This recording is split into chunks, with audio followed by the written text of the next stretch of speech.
MiniWarGaming's Reanimation Protocols. Matthew here from MiniWarGaming.com with Steve. Hey.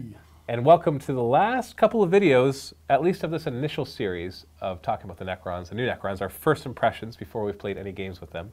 And in these two videos, we're going to be talking about the Decurion detachment. This is the force org chart, if you will, or the formations, or the detachment for the Necrons. Every codex that's been coming out seems to include a detachment that changes your typical force org, but they're usually pretty subtle, like changing how many troops and how many elites, and maybe giving you a special rule or two.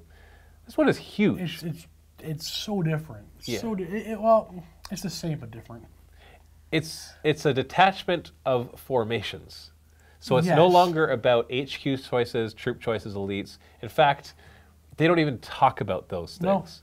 No. In fact, this codex doesn't even organize the units by HQ, troop, elite. Like, it keeps them in that order, but it doesn't even say this is the HQ section. It just puts little symbols that you're supposed to remember which ones are which. It tells you very specifically what you need to have and what you have to have. Warriors or Praetorians, or it tells you. Like, there's no pick one squad of troop. Exactly. It's not about that. There's no objective secured in there. It's just a bunch of different special rules that makes them quite powerful.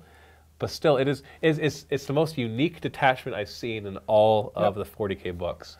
And I'm not sure if this is like a new thing that they're going to start doing, because it's the last codex and they upgraded to the hardcover, or if it just happens to be that somebody had a cool idea and they wanted to try it out. This could make sense for Necron only. I don't know. I don't know. You can make any kind of organizational chart that you want for any army. Either way, I like it. It's interesting. It seems quite powerful. But it's also very limited in that you have to bring things very specifically. There are some formations, there's the one formation, Reclamation Legion, that has your options. But then everything else, like, you have the options as to which formations to bring, but when you choose a formation, you have to bring exactly what it says. And so I think in some ways, this can really, if every book kind of did something like this, it could really change the balance of 40K, because it doesn't allow min-maxing, really. Right. Not as much. There's still some. To simplify a little bit, you basically get a kind of a mini formation detachment thing. The Reclamation Legion, it tells you get an Overlord plus 1 to 4 Immortals and 2 to 8 Necron Warriors, 1 to 3 Tomb Blades, and 0 to 3 Monoliths, and 0 to 2 Lich Guard. That's your start. You have to have that. At least one of that. You can have as many of those as you want. For the most part, that's all good stuff. Like, I want all of those things. The only thing that's making me take it I don't necessarily want is the Immortals. Not because they're bad, it's because they're just other options. Because remember, there's no objective secured in here. Right. So that was the big thing. You said, well, just for a few points more we can get Tomb Blades. I'm like, yeah, but Immortals are objective secured in a combined arms detachment, but not in this. There is no objective secured as the bonuses for this one. So you're taking that Reclamation Legion, and you get the bonus from that Legion, which is reroll your 1s if you win 12 of the Warlord. Of Reanimation Protocol. Oh, Reanimation Protocol, sorry. Now, and Move Through Cover.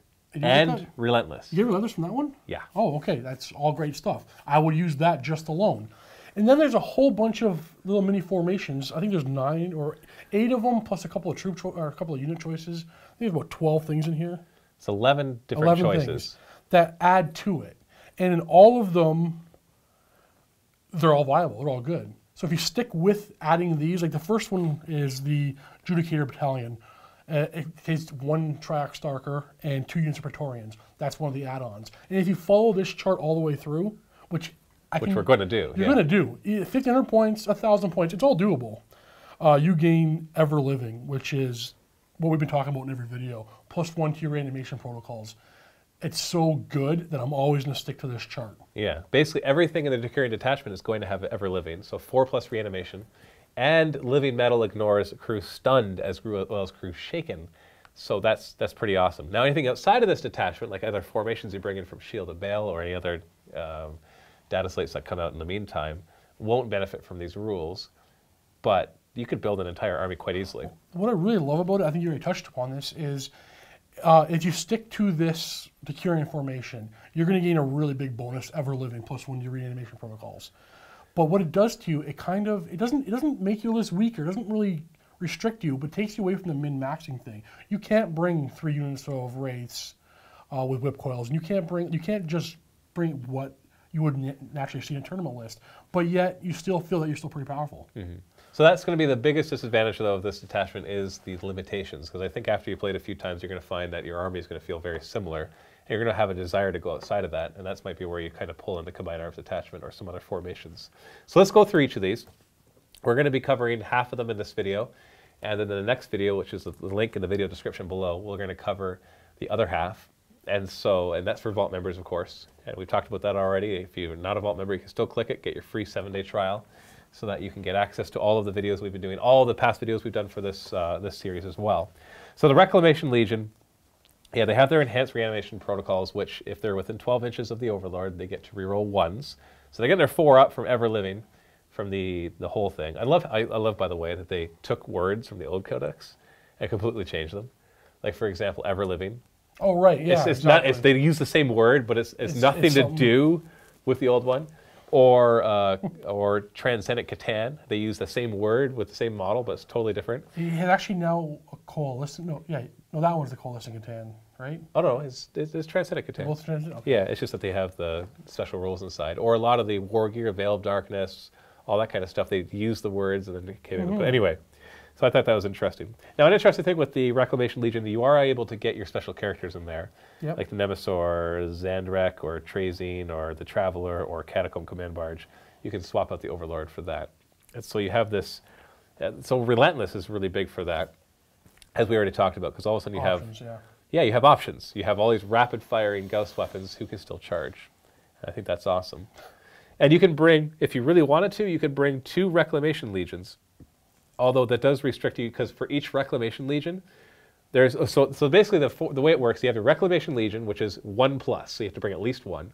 You have your Royal Court, which is 0 to 1 per Reclamation Legion, and then you have all these other formations and choices, and you have to take between 1 and 10 of those per Reclamation Legion, and you can bring multiples of the same ones. There's no restrictions there, and so that's how the whole chart works. So if you bring 2 Reclamation Legions, then you have to bring 2 other formations as well. Yeah. So whether that'll be a list or not, we'll have to wait and see. So that's that one. We already talked enough about that one, so let's switch to the next one. So we have our Judicator Battalion. I'm actually going to use, I want to use so much of these things. I really like this one, though.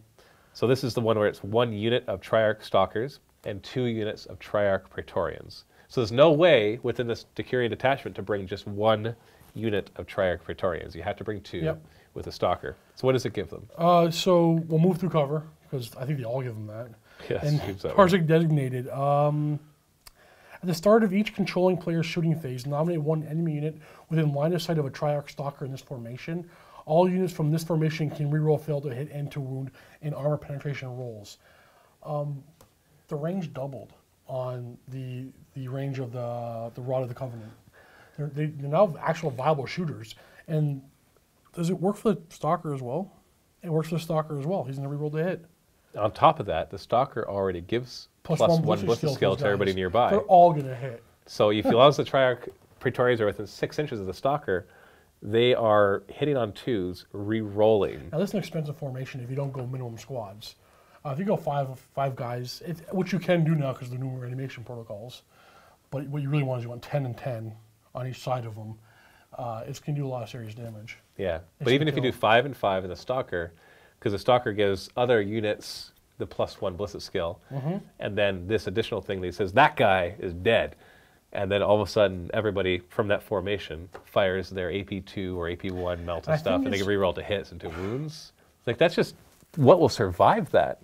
When you think Strength 5 AP2 shots that are hitting on 2s, re-rolling, and then their Strength 5 AP2, like vehicles will survive that. But you know what? Even front armor 11 vehicles, you're going to get even 2 minimum squads, 10 shots to roll 6s, and if you fail, you roll them again. Yeah. You're going to get a few AP2 hits on that vehicle. Yeah. Whole points on the vehicle. Well, you're not going to probably not pen it, but no, probably not. But still, if you have to shoot, you have to shoot it. Yeah, but it's just, but if they're used more against units that would actually be more suitable, like Terminators, or even 3+ save guys like Tactical Marines or the equivalent in other armies as well. All of a sudden, hitting on 2s, re-rolling, and then re-rolling to wounds. That's just going to murder them. That is a lot of hits and a lot of wounds. And then the guys can charge in and do the Strength 5 AP2 in close combat as well. So that is... Which they're much better at now. Yeah, so your idea before is you want 2 stalkers. But you the know problem what? with Now I that, can't do that.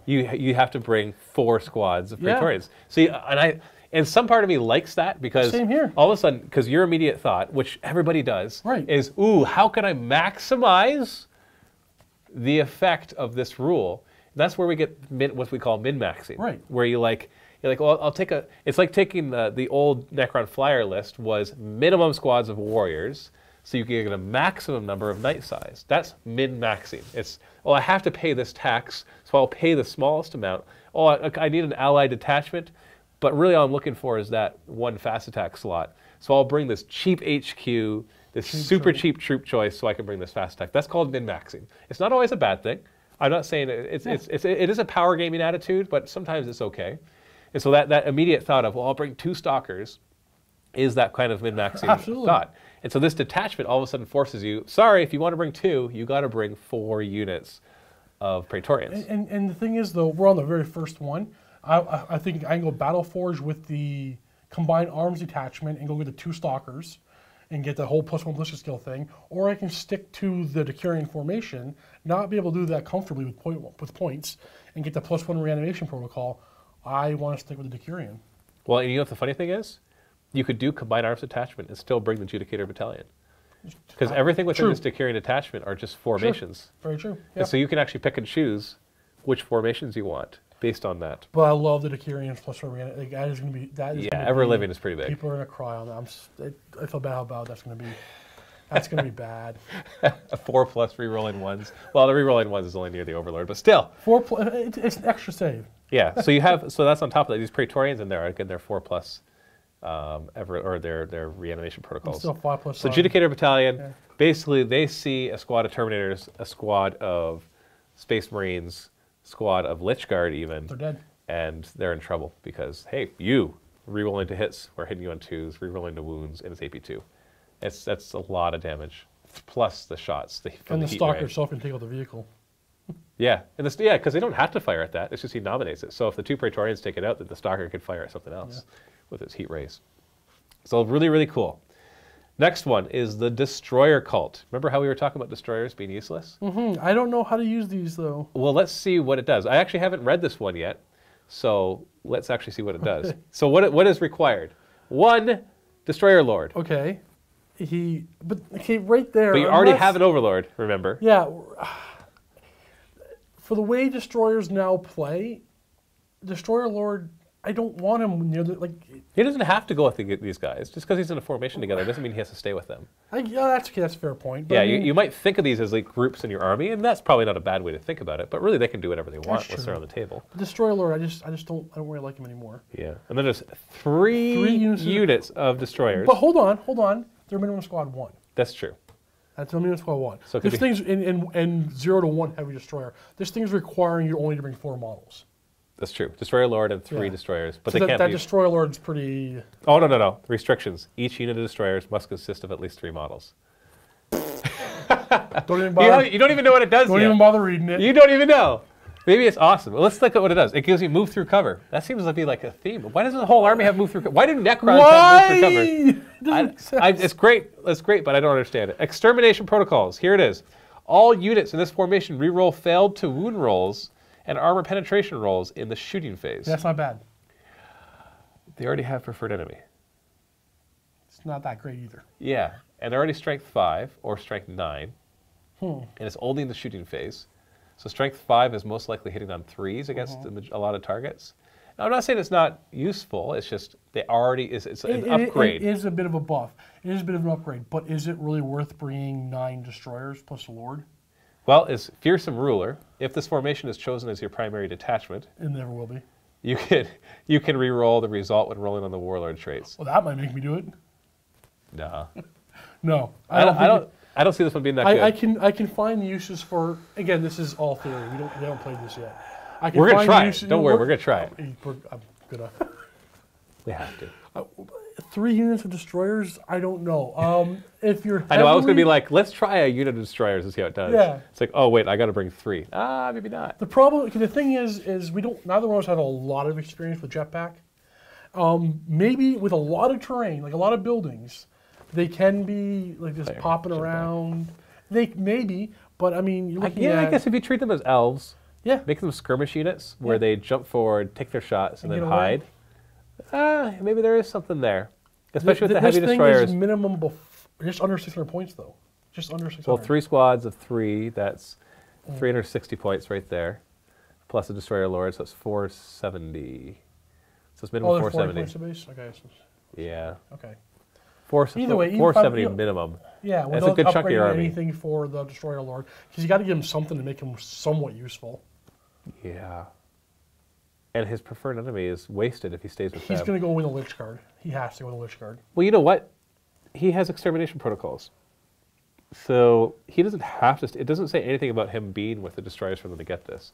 So you could spread them out. You could put the destroyer lord with somebody else, like the Lich Guard still, and he will still get to reroll hits and wounds in close combat, or in... no, just the shooting phase. The shooting phase. But you're probably going to replace his Staff of Life with a War Scythe and stick him a Lich Guard. I would. Yeah.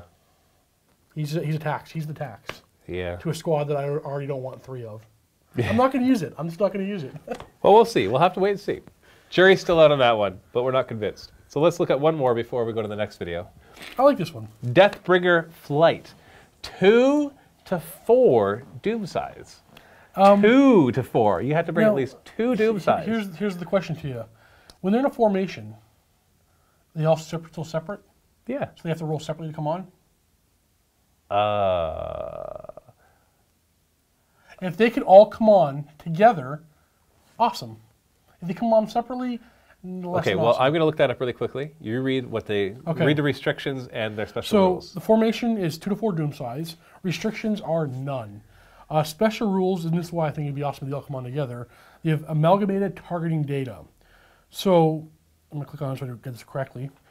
When a doom scythe from this formation fires its death ray, that's the strength 10 AP1 blast lance, an enemy unit, add 2 to the ballistic skill for each other doom scythe from the formation that has shot the same enemy unit this turn. So you can get even just 2 of them, 2 of these strength 10 blasts hitting the same land raider. They're going to go up to ballistic skill 6, both of them. And ballistic skill 8 if you have 3 of them, which I might even try to do as well.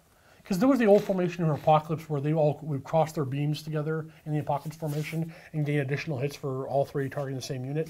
I found that quite effective, and I did it in a couple of Apocalypse games. And that seems to be very good. But if you have to come on separately, it's going to be hard to get them all on the same target in the same angle. You got anything? Formations, I'm looking at it. Formations can be taken unbound, unlike detachments. Formation, no, it doesn't say anything about, because so, I think I know the answer is they all come on separately. They separately. Well, you have to roll separately, and the reason I'm pretty sure of that, anyways, is because I've seen certain formations that say you roll once for them all.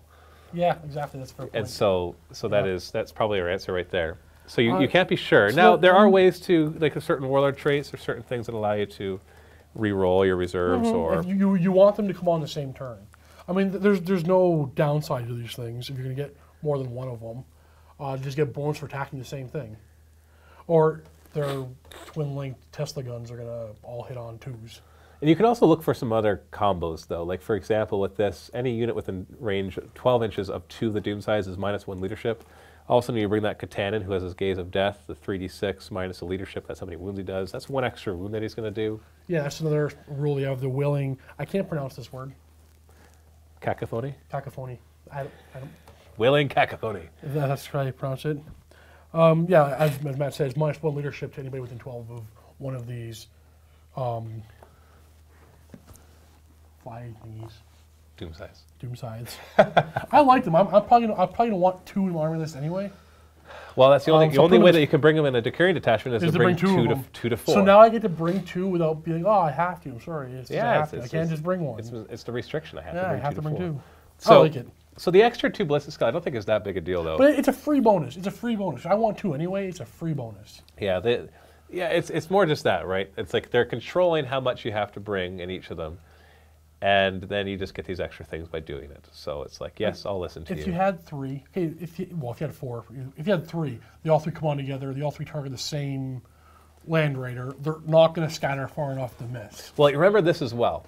If you're not bringing a Decurion detachment, you're doing combined arms. If combined arms detachment, the only ones that really matter are your troop choices. Yep. Because they're the ones that get objectives secured. Everything else is almost just like, yeah, you can bring some elites and some fast attack and some heavy support.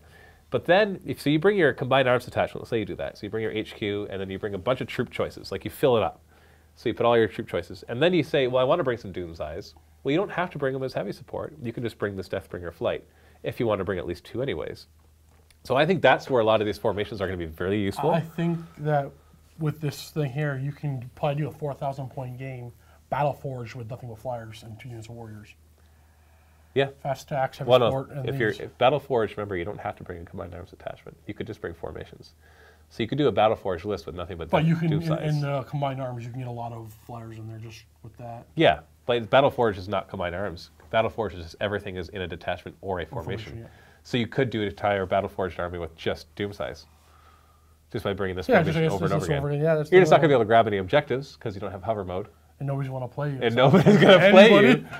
So you just do kill point missions. But you'll probably win. Yeah, you just eliminate them from the table. So that's a Deathbringer flight. So we've covered the first 4 so far. So we've covered the Reclamation Legion, the Judicator Battalion, the Destroyer Cult, and the Deathbringer flight. So we're going to stop there at this point, and in the next video we're going to cover the other 4, including the Living Tomb, the Royal Court, the Annihilation Nexus, and the Canoptech Harvest. And we're going to do that in the video at the link below, so go ahead and click that, and happy wargaming.